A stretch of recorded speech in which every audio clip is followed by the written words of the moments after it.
Hi, అందరికీ నమస్కారం. నేను మీ పల్నాడు పిల్లని. అందరూ ఎలా ఉన్నారు?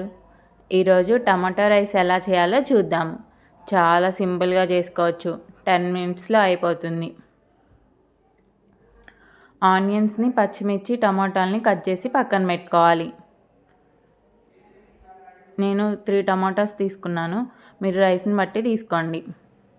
స్టవ్ ఆన్ చేసి ప్యాన్ హీట్ అయ్యాక 2 టేబుల్ స్పూన్ నెయ్యి వేసుకోండి.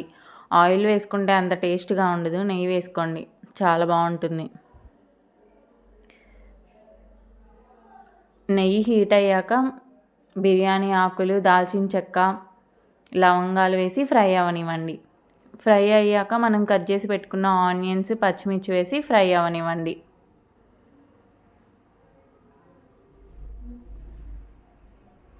నా ఛానల్ మీకు నచ్చితే సబ్స్క్రైబ్ చేయండి. నేను జీలకర్ర వేయడం మర్చిపోయాను, అందుకని ఆనియన్స్ని పక్కకని జీలకర్ర వేసి ఫ్రై చేశాను.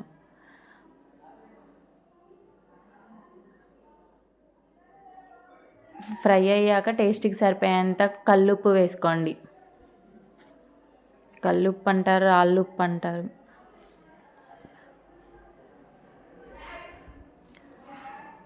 ఇప్పుడు టమాటాలు యాడ్ చేసుకోండి.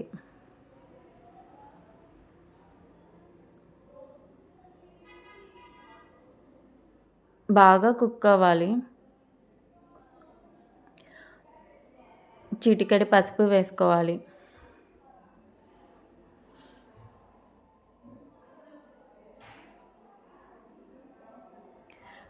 One tablespoon ginger garlic paste వేసుకొని ఫ్రై అవనివ్వండి.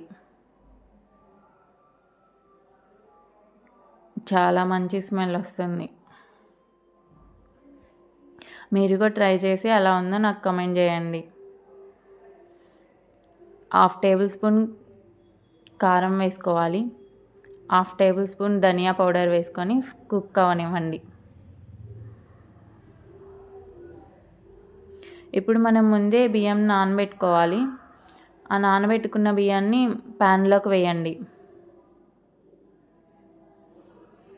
వాటర్ లేకుండా మొత్తం వంపేసి వేయాలి బియ్యం. బాగా మిక్స్ చేయండి. ఒక 2 మినిట్స్ కుక్ అవనివ్వండి.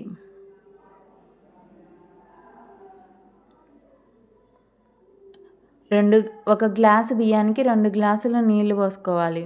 నేను 2 గ్లాసుల బియ్యం తీసుకున్నాను, 4 గ్లాసులు వాటర్ పోసుకున్నాను. ఇప్పుడు టేస్ట్ ఎలా ఉందో చెక్ చేయండి. సాల్ట్ సరిపోకపోతే యాడ్ చేసుకోండి.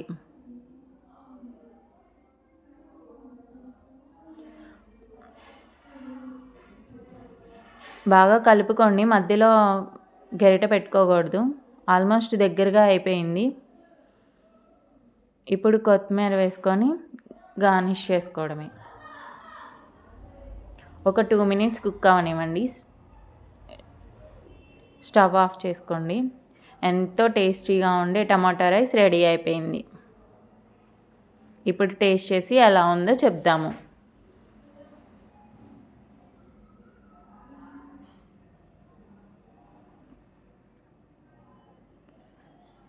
చాలా బాగుంది. Thank you.